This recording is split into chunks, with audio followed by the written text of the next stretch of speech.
Asif Nazrul sir একদিন টক শোতে বললেন, আমরাও এরশাদ সাহেবের বিরুদ্ধে ছিলাম, কিন্তু আজকে ভেবে দেখি আমরা ভুল করেছি। প্রকৃতপক্ষে এরশাদ সাহেব স্বৈরাচার ছিলেন, তিনি গণতন্ত্রকে লালন পালন করতেন এবং মানুষের অধিকার দিয়েছিলেন, আমরা বুঝতে পারি। এখনো তিনি সেই কথা বলেন। সেই জন্য আমি তাকে শ্রদ্ধা করি যে কখনো কখনো তিনি সত্যের উপরে দু একটি কথা উপস্থাপন করেন, বিশেষ করে জাতীয় পার্টি নিয়ে।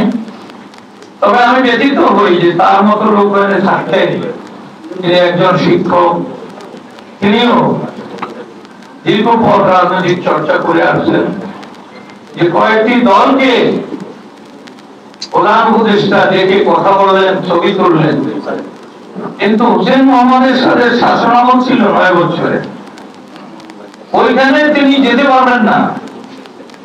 তিনি আমার মনে হয় যে বয়সের কারণে হয়তো ভুলে গেছেন।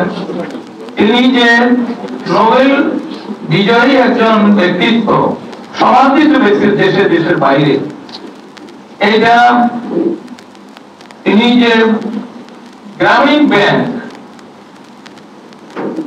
নিয়ে সারা পৃথিবীতে গর্ব করলেন এবং তার গ্রহণযোগ্যতা বেড়ে গেল, গ্রামীণ ব্যাংক তো চেয়ারম্যান এরশাদ দিয়ে গেছে, কিন্তু আজকে সত্য কথা বলতে লজ্জা কি? আপনি ভদ্রতার খাতিরেও আমাদের চেয়ারম্যানকে ডাকতে পারতেন। তিনিও এই দেশে যারা রাজনীতি করেন বা ক্যাবিনেটে আছেন, তাদের অনেকের চাইতে তিনি সুশিক্ষিত এবং এই দীর্ঘ সংগ্রাম আন্দোলন, এই 32 বছর বিশেষ করে জাতীয় পার্টি এই দীর্ঘ পথ অতিক্রম করেছে। আমরা তাকে কৃতজ্ঞতা জানাই যে তিনি সময় উপযোগী অনেকগুলো সিদ্ধান্ত আজকে সেই ব্যাপারেই বলবেন। আমি ওদিকে আগাবো না, আমি শুধু এই কথা বলতে চাই, মাননীয় চেয়ারম্যান, আমার মাথা উঁচু করে বেঁচে থাকতে চাই। আমি একজন মুক্তিযোদ্ধা, 71 সনে আমি রণাঙ্গনে ছিলাম, ভারতের বিহার চাকুরিয়ে সর্বোচ্চ ট্রেনিং নিয়ে আমি যুদ্ধ করেছি। আমি আজকের দিনে সকল মুক্তিযোদ্ধাদের প্রতি গভীর কৃতজ্ঞতা জানাই এবং যারা চলে গেছেন তাদের বইয়ের মাত্রা কামনা করি। বিশেষ করে মেজর জলিল সাহেবকে কালকে টেলিভিশনে দেখালো, সেখানে পিনাকি বলল যে ভারতে যখন এই দেশের সব মালামাল 9 সেক্টরে, বিশেষ করে খুলনা বরিশাল অঞ্চলে শিল্প অঞ্চলে মালামাল নিয়ে যাচ্ছিল,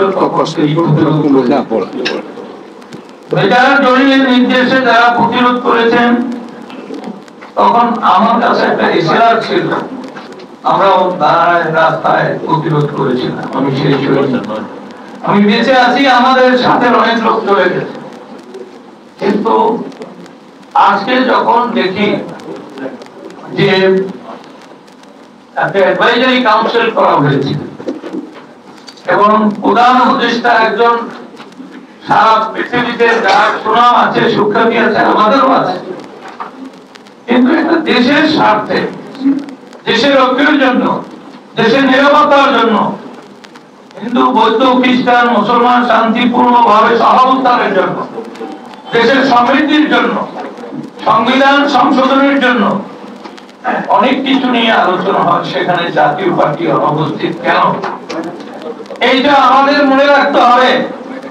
মাননীয় চেয়ারম্যান এবং মহাসচিব মহোদয়, আমার সহকর্মী নেতৃবৃন্দকে আমি স্মরণ করাই যায়, যার দল আছে বল আছে, সে প্রতিরোধ করতে পারে,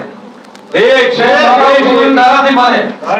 আমাদেরও রাস্তায় দাঁড়াতে হবে, আমাদের স্মরণ করাই দিতে হবে। তুমি যখন রাস্তায় যাও, উত্তরবঙ্গে এই রাস্তাটি হোসেন মোহাম্মদ এরশাদ করেছিল, যমুনা ব্রিজ যখন পালাও, এটা হোসেন মোহাম্মদ এরশাদ যাত্রা শুরু করেছিল। এই অঞ্চলে যত বড় বড় কাজ হয়েছে বাংলার মাটিতে, হোসেন মোহাম্মদ এরশাদ করেছেন, তারপরে আওয়ামী লীগ সেই ধারাবাহিকতা রক্ষা করেছে।